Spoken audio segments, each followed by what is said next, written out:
Let's go. All right. So the carrot and the stick. Right? Carrot and the stick, maybe you've heard about it, maybe you haven't, but it's a motivational approach. It's typically like it's become popular more in like management style. It's a bit old school, but basically it's the idea of offering a carrot, which is a reward for good behavior, and a stick, which is a negative consequence for poor behavior. Right? It's a very simple concept, right? And it's been used in management. It's been used in some personal development. It's a very simple process, right? It's set a goal, create some sort of incentive, outline some sort of consequence. If you hit your goal, reward yourself. If you don't, choose the consequence. It is old school. But interesting enough, last week, I was talking to someone and they said something really interesting. It just kind of hit me. They said, oh, I'm more of a carrot person than a stick person. And you guys know that I am a sensitive, caring, ultra sensitive person. So in true JD fashion, I said, what the fuck are you talking about? As I always do, right? Very nurturing, very caring. What the fuck are you talking about? And then they tried to explain, oh, well, I just do better with rewards than I do with consequences. And again, in my most sensitive tone, I said, that's a load of bullshit. And they were a bit shocked. So I went on to explain. And I said, I'll give you a scenario. There's a race. And there's two options in this race, right? You're in a race and you're running for a $100 prize and a medal. Nice little medal. Or someone's chasing you with a chainsaw, trying to kill you. Which race do you think you're going to run faster in? He said, well, of course, the second. Okay, so that's definitely not a carrot, right? I said, you've built this story that's not anchored to any truth. Reward and consequence is built into our psychology. It's not a personality situation. It's not an identity thing like, oh, I'm a reward person and this person's a consequence person. You've mistaken deep psychological factors built into our primal brains with preference. No shit. Of course, if I ask everybody here, hey, who wants a reward and who wants a consequence? Of course, everybody's like, I want the reward. No one wants consequence. Most people prefer a reward over a consequence, of course. That doesn't mean that you are wired different or that you aren't wired to avoid consequences, that there isn't some motivational factor that allows you to not be avoiding consequence. You don't get to choose which one. It's not a personality test. You are wired to chase reward and you are wired to avoid consequence. That's built into the basic psychology, no matter where you're from, no matter what religious beliefs you have, whatever background, whatever experiences you have, that doesn't change. The issue is, along the way, we all get it twisted up. A couple common things happen. First, we mistake reward with instant gratification, and that's a big problem. Think about how people reward themselves. How many times have you heard someone, or you've experienced this yourself, where you have a goal? Let's say you want to lose a bunch of weight. Let's say it's wedding season or bikini season or beach season or hot boy summer, whatever it is, right? And let's say you want to drop 15 pounds. How many times have you heard someone say, oh, I've been doing really well on my diet, or you've been doing really well, you deserve a cupcake. You deserve a cheat meal. You've been working really hard, take it off, right? You've been really working hard towards your goals. Why don't you binge on some Netflix? You had a really hard week at work. Why don't you go out and get wasted on the weekend? You ever notice how the majority of people's so-called rewards are in direct conflict with what they are actually working towards? Why is that? How is that a reward? The true reward, like if you're not rewarded by the goal itself, you have the wrong goals. If you're not deeply wired where the reward is the progress, the achievement, the accomplishment, then you're not connected to your goal. There's not an emotional connection there. That's a small form of self-sabotage. I'm not talking about being so strict that you can't live. But why is the reward always in conflict with the pursuit? Because you've disassociated or you've disconnected what the true reward is, and you've replaced it with instant gratification. You've replaced it with comfort. You've replaced it with certainty, a low, low vibration of certainty. We have to allow ourselves the pursuit, and the reward has to be enough. We have to be connected with the things we truly want. I don't need, if my pursuit is fitness, that's the reward, the confidence that comes with that, the health benefits that come with being healthier. If the desire to live longer is not a reward enough, what are we talking about here? What are you really pursuing? You got to take some time and really connect and say, is this what I truly want? Have I taken enough time and emotionally connected myself to that reward? And on the other side, we've made a huge mistake of mistaking consequence with discomfort, punishment with discomfort. Discomfort is not a punishment. That's where growth happens. The amount of people that I've talked to that are robbing people of growth opportunities because they don't want them to make them feel bad. Oh, I don't want them to feel bad. So I'm robbing them of the opportunity of growth. Even though if we look back at our own situations, the massive amounts of growth that we've experienced from that discomfort. Right? Imagine you hire a personal trainer and they're like, well, I don't want you to feel uncomfortable. I don't want you to have any resistance. How the fuck are you going to put on any muscle? It's literally called resistance training because the resistance is what builds the muscle. Oh, I just want you to just lift the light weights because I don't want you to sweat. I don't want you to feel uncomfortable. I don't want this to be hard for you. But it sounds ridiculous in a gym, right? No, just sit there and imagine losing weight. That'll do it. But how many times in your life have you avoided calling someone on their bullshit? Have you avoided sitting down and having the uncomfortable situation? How many times has your friend called you and you know they're at fault, right? Maybe it's a breakup, maybe it's something, you're like, oh no, you're perfect. They're not fucking perfect. They have flaws. They've made mistakes. You're robbing them of ownership. You're robbing yourself of ownership because you've mistaken your opportunities to grow with punishment. Your setbacks, the challenges that you face, getting fired, not getting hired, getting ripped off, those are opportunities in disguise. The situations that I'm going through in my personal life right now are opportunities to develop empathy. They're opportunities to say, this is a bigger problem than I'm used to. I have an opportunity to level up now. Does it make it comfortable? Does it make it desirable? No. But why does my life always have to be in this desired comfort?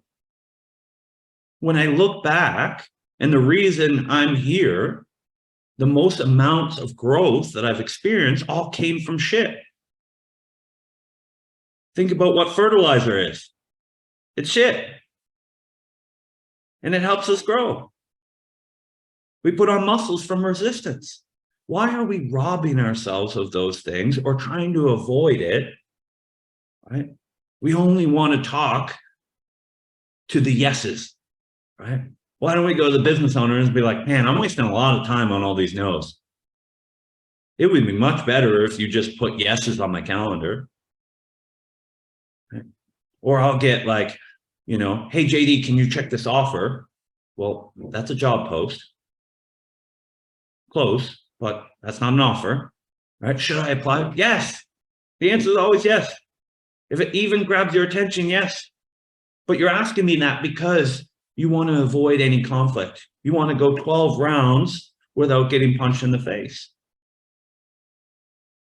The ability, the people that I've seen progress much more rapidly are the people that are not trying to avoid pain. They're not trying to avoid discomfort. They're going through it. They accept the yeses and the nos. They accept the setbacks with the wins. Because I'll tell you something, as someone who's had a lot of setbacks, who's ate a lot of shit, and has had a lot of rewards, I've grown 10 times more in the shit than I have the rewards. If anything, I find the rewards sometimes make me a little soft. Sometimes I got to add a little bit more resistance because I'm like, damn, I'm getting soft here. All right, I got to add adversity. I'm not talking about making my life shittier, but I'm talking about challenging my mind, putting myself in a place where I have to grow, where I have to choose through it. That's one of the first affirmations that I built. You know, I had a lot of challenges with affirmations. To be fair, I thought they were a little bit hokey and I felt ridiculous doing them. But one of the first that I ever built was the only way to it is through it. It's not around it. I have to go through this to get to the other side. And only through reflection have I realized that I wouldn't be here in this position on this side of the call if it weren't for the shit that I've been through. The most valuable thing that I have to offer you is the fuck ups that I've made along the way. It's one of my favorite sayings, right? Wisdom comes from experience and experience comes from fucking up. Some of you are trying to avoid the fuck ups. And yes, I mean, don't fuck up on purpose, but know that it's not a straight line to success. It's going to be fucking messy.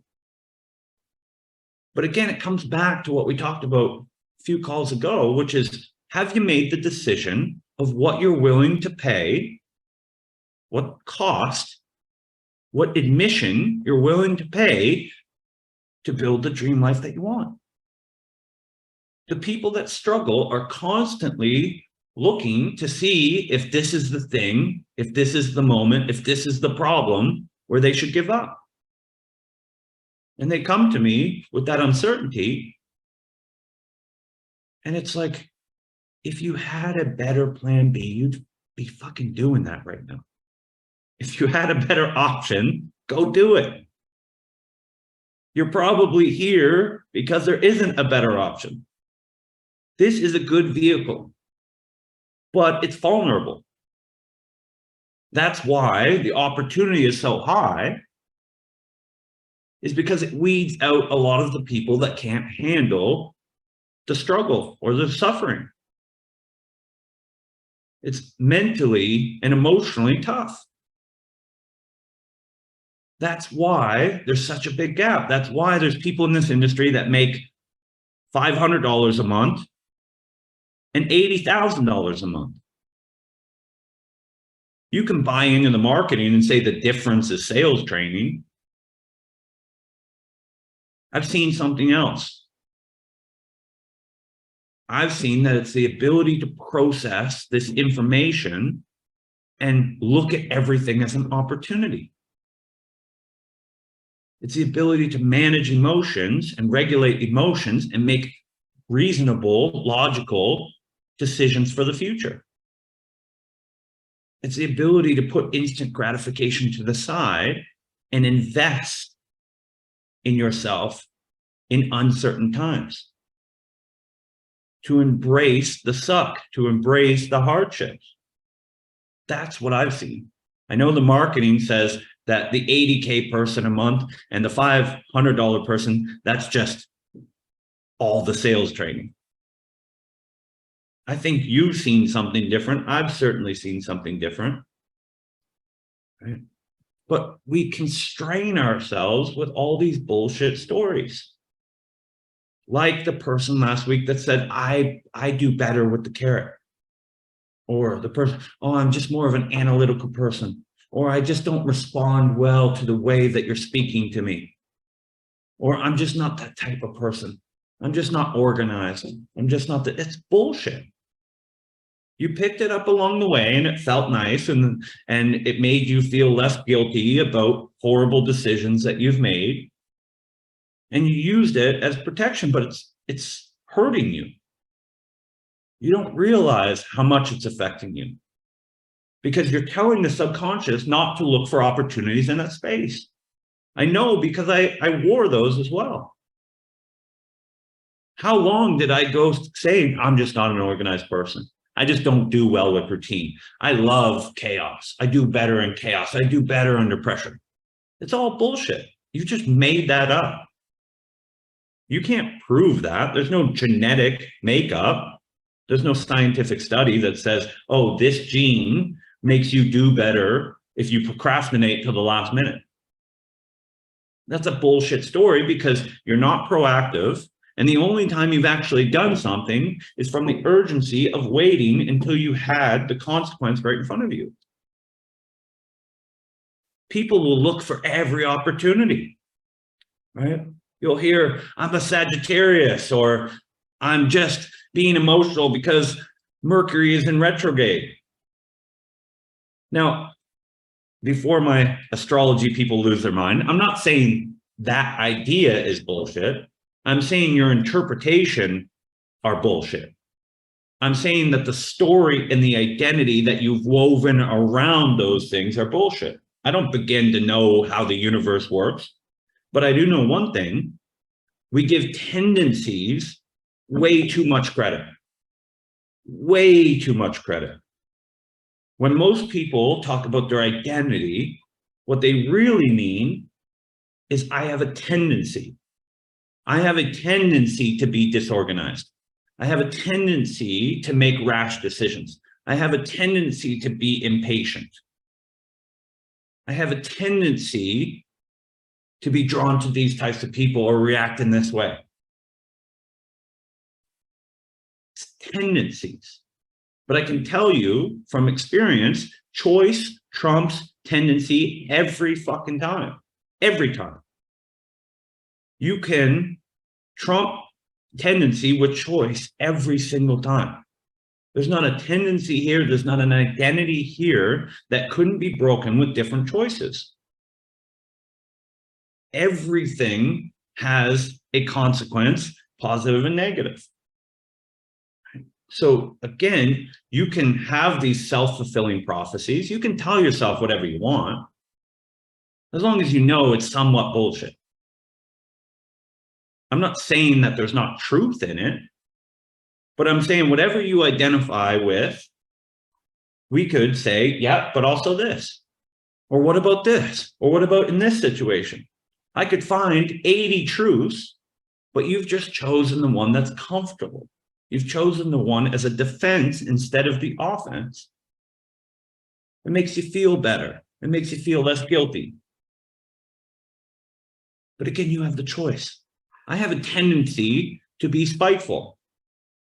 It's also a sign of a Scorpio, by the way. But I have a choice whether I act out of spite. I have a tendency to get frustrated and resentful and withdraw. But I have a choice to communicate unreasonable expectations. I have a chance and a choice to understand before I feel the need to be understood. I have all these choices. And the more that I've leaned into these choices, the more I've slowed down and challenged my identities the more freedom that I've realized. I have a choice in the most harsh situations to say, how can I make this the best thing that ever happened to me? How can I make this in the biography, the turning point where I've leveled up faster than any other time? How can I make this the hero's journey instead of my demise? The choices come from asking questions. The identity comes from the statement, the decision before the choice. It's all about slowing down and questioning these kind of pre-decisions that you've already made. Again, am I this person, or have I chose to be this person? Is this limiting me, or have I chose for it to be a limitation? Because when I started questioning these things, I realized, holy shit, surprise, surprise, I actually do better when I'm organized. I miss less things. Is it uncomfortable for me? Yes, when I was starting out, because I haven't prioritized organization. I haven't truly understood the value of organization. I've built a story that, yeah, I'm just free flowing. But when I started to be organized, when I looked for a structure, when I looked at the value of it, when I challenged that identity and made better choices, I'm like, wow, when things are organized, I'm actually more productive. I realized, when I choose to communicate and understand, instead of get frustrated and withdrawal and have these weird expectations that no one knows if they're not inside my head, I have better relationships. When I respond instead of react, things build momentum. And I realized none of these things are set in stone. I realized there's very few things like, yeah, I am 6'3". I can't just decide and be like, yeah, I'm 7'2". There's very few things like that, though. There's very few things that I can't change and adjust and become a new version of that. It might take time. It might take effort. It might not work on the first try or second try. With organization, perfect example. I tried things and I overdid it, and I found the most organized person and color coding, and that wasn't it. But then I found a person named Stephen Covey, and a lot of those principles worked for me. The simple systems worked for me. And then I built on it, and then I made it my own, and then I looked at the results and I made adjustments, and it worked better. I was allowed to experiment without making the decision beforehand. So whoever you think you are, of course, we all have a self, we all have a self-esteem, we all have an ego, we all have an identity, but how much of that stuff is set in stone?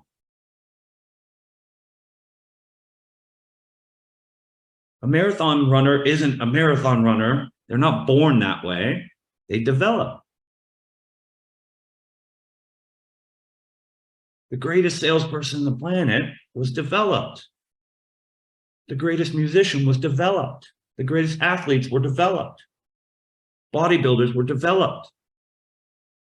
There's very few people, if anybody, that comes out and is perfect from the beginning at the thing they want to do. The rest of us have to eat shit in the pursuit. And we have to turn that shit into fertilizer. But that's a choice. You have to ask yourself, are you avoiding resistance? And if so, do you not want to grow? Or do you have a better idea? I'm only sharing this from experience. If I found an easier way to grow, I would love it. I haven't. When I look back on my life, the times where I've went through massive growth were the most undesirable situations in the moment. The adversity and the resistance and the challenge allowed me to step up. When I had faced with a problem, if it was a level 5 problem, it allowed me the opportunity to become a level 6 problem solver. That's a new set of skills. And that evolution made small problems easier. But that's being able to zoom out. Again, in the moment, I'm not talking about like someone punching you in the face and being like, great, another growth opportunity. But I'm talking about making the right choices based on what you truly want, instead of these little temptations every day, instead of letting yourself off the hook. Do you want the body and the confidence, or do you want the fucking cupcake? Do you want the instant gratification, or do you want the true reward? And if the reward is not enough, you need to change the reward. You need to really figure out what you want to do, what you want out of this life. But that's the decision you have to make. It's all there for you. And again, you're in a unique situation where not only do you have the opportunity to grow yourself, but you're surrounded by other people that want to see you win. You have the opportunity to communicate these things. You have the opportunity, right, to bring these things to the forefront. You can say, JD, I noticed a pattern of self-sabotage. When I get uncertain about things, I start making poor decisions. You have the ability. Right? You have the ability to say, I'm really struggling, Hunter, with these aspects of networking. But too often you're letting yourself off the hook. Either you don't come with those things, right? Or you come too late. If we can speed up and you can involve us in the choices, right? It's like training wheels. We can develop habits around making great decisions. And as I've said many times before, it's the single most important thing in your life. There's not an aspect of your life that you can improve by consistently making more optimal decisions. We understand it on a physical realm, right? If I make better meal plans and diet choices, if I make better fitness choices, I see the physical results. It works the same way in every level. If you make better decisions in your relationship, you have better relationships.